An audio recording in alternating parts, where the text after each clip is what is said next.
So far, I have looked at the data model in data view, which shows the contents of each table in the data model in a separate tab.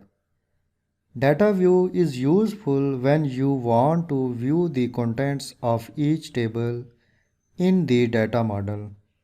I can also look at the data model in diagram view, which shows the structure of each table, including the table fields.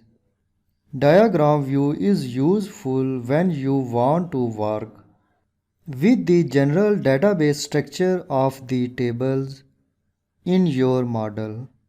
From diagram view, I can quickly define the relationships that connect the tables. Now I switch to diagram view so I can define the relationships between the tables in the data model. In Home tab, View Group, click Diagram View button.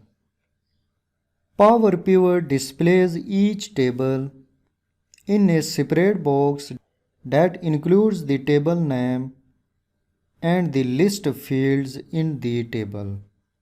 I can click and drag the tables to rearrange them. Point on table name and drag to this position. Point on this table name.